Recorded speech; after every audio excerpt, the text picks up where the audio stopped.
Hello everyone, welcome to my channel. I hope you all are good. So आज जो topic वो मेरा है वो है centrally sponsored schemes for panchayat secretary KKSSB। ठीक है, तो according to the syllabus of panchayat secretary मैं आपको सारा जो भी सिलेबस में आपके है, सिलेबस के रिगार्डिंग जो भी टॉपिक्स है वो मैं आपके कवर अप करवाऊंगी। ठीक है, तो इस चैनल पे तो जो भी आपका सिलेबस है, ठीक है, तो सिलेबस का मैंने आज पहला टॉपिक लिया है वो सेंट्रली स्पॉन्सर्ड स्कीम्स। ठीक है, तो उसमें जो भी स्कीम दी गई हैं, प्रधानमंत्री पेंशन योजना या जो भी है, अटल योजना, जो भी हैं, जितनी भी स्कीम्स हैं वो मैं कवर अप कराऊंगी। मनरेगा है, ठीक है, तो ये मैं कवर अप करवाऊंगी। अगर आप चाहते हो कि मैं और वीडियोस लाऊं इसके ऊपर, विलेज लेवल वर्क के सिलेबस के ऊपर, तो प्लीज कमेंट जरूर करें, इस चैनल को लाइक करें और सब्सक्राइब करें। ठीक है, तो आज का हम लेक्चर शुरू करते हैं। तो देखो अबाउट मनरेगा, ठीक है, तो आपको पता होना चाहिए। देखो मैं सिर्फ इम्पोर्टेंट पॉइंट आपको बताऊंगी जो इम्पोर्टेंट है आपके एग्जाम पॉइंट ऑफ व्यू में। ठीक है, तो आपको वही चीजें याद रखनी है, ज्यादा ग्रंथ पढ़ने की आपको जरूरत नहीं है। और हमारे पास इतना क्या कहते हैं ना, पेशेंस लेवल नहीं होता कि हम इतना ज्यादा मतलब पूरी पढ़ सके पूरा एक्ट। तो मैंने आपको यहाँ पे टू द पॉइंट जो है वो बता दिया है यहाँ पे आपको कि क्या क्या इसमें इम्पोर्टेंट पॉइंट है जो आपके एग्जाम में पूछे जा सकते हैं। राइट, तो हम स्टार्ट करते हैं। देखो पहला है इनैक्ट बाय, कौन इसको इनेक्ट किया, किसने इसको इनेक्ट किया, तो वो पार्लियामेंट ऑफ इंडिया ने इसको इनेक्ट किया। और ये पास कब हुआ, ये एक्ट पास हुआ आपका 23 अगस्त 2005 में इसको पास किया गया। और फिर इसके बाद कमेंस कब हुआ, तो ये हुआ आपका 2 फरवरी को 2006 में। ठीक है, तो आपको याद रखना है पास कब किया गया, तो वो आपका पास किया गया 2005 में। ठीक है, अब इसको इंट्रोड्यूस किसने किया, उस टाइम पे मनमोहन सिंह की गवर्नमेंट थी, तो उस टाइम पे मनमोहन सिंह जी प्राइम मिनिस्टर थे। उनकी अंडर जो है, जो मिनिस्टर थे, minister of rural development Raghuvansh Prasad Singh, उन्होंने इसको इंट्रोड्यूस किया था पार्लियामेंट में। ठीक है, तो आपको याद रखना है minister of rural development Raghuvansh Prasad Singh ने इसको क्या किया था, वहां पे इंट्रोड्यूस किया था पार्लियामेंट में। ठीक है, ओके। नेक्स्ट देखो अब इसका एम क्या है भाई, क्यों बनाएगी क्यों मनरेगा को बनाया गया, किस लिए बनाया गया। तो पहला आपको पता होना चाहिए, ये मनरेगा नाम इसका बाद में पड़ा, पर जो पहला नाम था इसका था national rural employment guarantee act 2005। ठीक है, तो उसको पहले बोला जाता था national rural employment guarantee act 2005। आपको ऐसे पूछा जाता है मनरेगा को पहले क्या बोला जाता था, तो आपको पता होना चाहिए। फिर इसको बाद में नाम दिया गया मनरेगा। ठीक है, मनरेगा का फुल फॉर्म क्या होता है, Mahatma Gandhi national rural employment guarantee act होता है। ठीक है, इसको 2009 में इसको नाम चेंज किया गया, रीनेम किया गया। तो ये चीज आपको याद रखनी है क्योंकि एग्जाम में ऐसा पूछा जाता है कि पहले इसका क्या नाम था और इसको चेंज करके क्या नाम दिया गया।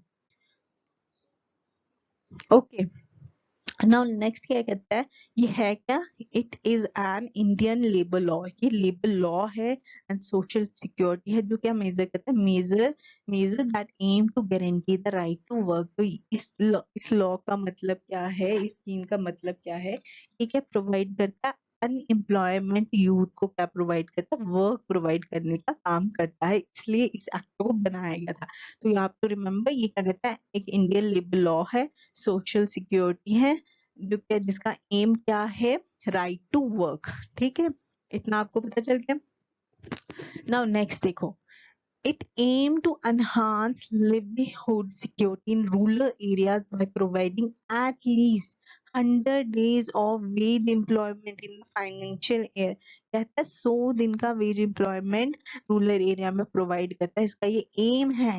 एट लीस्ट क्या कहता है, at least one member of every household whose adult member volunteer to do unskilled manual work.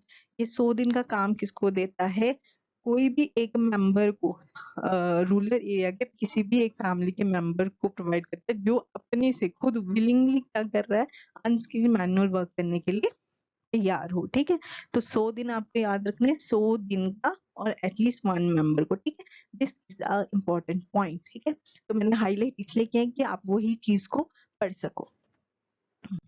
Now next one is अब इसमें कहते हैं वीमेंस को क्या होता है, ठीक है, वीमेंस होती है, women's are guaranteed 1/3 of the jobs made available under the MNREGA. तो वीमेंस के लिए भी है, वीमेंस इंपॉर्टेंट है, वीमेंस के लिए भी क्या रखा हुआ है, जॉब्स कितनी, 1/3 ऑफ द जॉब्स जो है वीमेंस के लिए गारंटीड है, मिलेंगी वीमेंस को, ठीक है, वीमेंस को कितनी जॉब्स मिलेगी, 1/3। तो आपको ये याद रखना है कि 1/3 of the job available under MNREGA to the women's, ठीक है।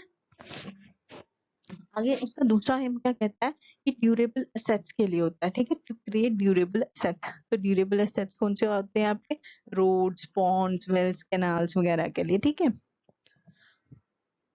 अब कहते हैं एम्प्लॉयमेंट प्रोवाइड कहाँ की जाती है, तो कहता है employment is to be provided within 5 kilometre of an applicant residence and minimum wages are to be paid. कहता है 5 किलोमीटर के दायरे में, जहाँ पे एप्लीकेंट का घर है उसके 5 किलोमीटर के दायरे में उसको एम्प्लॉयमेंट प्रोवाइड की जाती है, ठीक है। अगर एप्लीकेंट अपने घर से एप्लीकेंट अप्लाई कर रहा है तो उसका जो रेजिडेंस एरिया है उसके 5 किलोमीटर में उसको क्या एम्प्लॉयमेंट प्रोवाइड की जाती है, उसको जितना मिनिमम वेज बनता है, ठीक है, उस हिसाब से उसको पेमेंट किया जाता है, राइट। अब कहता है अगला पॉइंट क्या कहता है, देखो कहता है अगर उसको काम नहीं मिला 15 दिन में, उसने अप्लाई कर दिया इस एक्ट के अंदर लेकिन उसको काम नहीं मिल रहा 15 दिन में, तो एप्लीकेंट को क्या मिलेगा, अलाउंसेस मिलेंगे, क्या मिलेंगे, अनएम्प्लॉयमेंट अलाउंसेस। कहता है देखो सुनो ध्यान से, कहता है कि उसको 15 डेज के अंदर, ये नंबर आपको याद रखना है, 15 डेज के अंदर अगर उसको एम्प्लॉयमेंट नहीं मिलती है जब उसने अप्लाई कर लिया, तो उसको क्या दिया जाएगा, इस एक्ट के अंदर उसको अलाउंसेस दिए जाएंगे, ठीक है। Allowances will be provided to an unemployed youth, right. अब उसके बाद देखो क्या कहता है, employment under MNREGA is a legal entitlement, ठीक है, ये लीगल एंटाइटलमेंट है, तो आपको याद रखना है।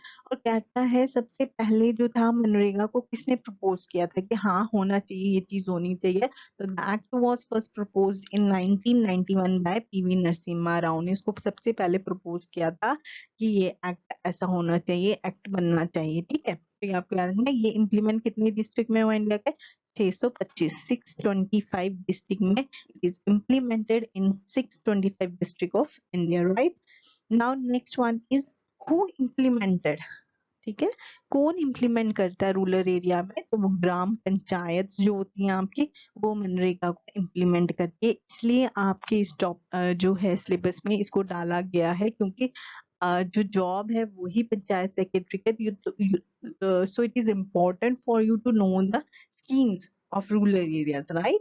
मनरेगा, तो MNREGA is to be implemented mainly by gram panchayat, इसको इम्प्लीमेंट करता है, राइट। नाउ नेक्स्ट देखो, the act aim to follow the, इसका मकसद क्या है एक्ट का, तो मकसद है कि directive principle of state policy को फॉलो करता है। जो डायरेक्टिव प्रिंसिपल स्टेट पॉलिसी किसमें आती है, पार्ट 4 में आती है of the constitution of India, right. अब उसके बाद देखो कहता है वेजेस क्या पेड होनी चाहिए, according to state minimum wage rate, ठीक है, the wages are paid according to the state minimum wage rate notified under the minimum wages act 1948। देखो मिनिमम वेजेस एक्ट जो है, ठीक है, अगर आप में से किसी ने पढ़ा हुआ है वेल एंड गुड, किसने नहीं पढ़ा, मिनिमम वेजेस एक्ट के थ्रू क्या होता है, वेजेस जो है वो तय की जाती है कि मिनिमम वेजेस इतना मिलेगा, ठीक है, उससे नीचे आप किसी को नहीं दे सकते, राइट। आप उसके नीचे नहीं दे सकते, एक एक्ट में पूरा बनाया मिनिमम वेजेस एक्ट 1948 में किसको कितना पैसा, किस अनस्किल्ड वर्कर को कितना मिलना चाहिए, स्किल्ड लेबर को कितना मिलना चाहिए, वो सारा उसमें डीपली जो है वो प्रोवाइड किया गया है, ठीक है। तो कहते हैं करंट वेजेस रेट कितना है, तो 117 है अनस्किल्ड वर्कर के लिए, ठीक है, और ₹120 है फॉर स्किल्ड लेबर वर्कर, जो है उसको दिया जाना चाहिए, मिनिमम तय किया गया है, मिनिमम इतना देना चाहिए, ठीक है। तो वर्क साइट फैसिलिटी, अब देखो फैसिलिटीज भी प्रोवाइड करनी चाहिए, ये नहीं है आप सिर्फ काम करवा रहे हैं और उनको फैसिलिटीज नहीं दे, ठीक है, drinking water sheds have to be provided, ठीक है, तो ये सारी चीजें जो हैं वो आपको अपने वर्कर को प्रोवाइड करनी ही करनी है। आई होप कि आपको अभी तक जो मैंने एक्ट के बारे में बताया वो समझ जरूर आया होगा, क्योंकि ये बहुत इंपॉर्टेंट एक्ट है, तो आपके सिलेबस में स्पेशली मेंशन भी किया हुआ है ये एक्ट। तो आई hope you like this video and like this lecture. If you like this please मुझे कमेंट करके जरूर बताना आपको ये लेक्चर कैसे लगे, तो मैं आपके लिए और वीडियोस रिगार्डिंग जो भी सिलेबस है अकॉर्डिंग टू द सिलेबस, तो मैं आपके और वीडियोस भी आपको प्रोवाइड करूंगी ताकि आपको कोई दिक्कत ना हो कहीं इधर उधर फाइंड आउट करने का, और बहुत सिंपल वेव्स में होगा, टू द पॉइंट। ठीक है, थैंक यू।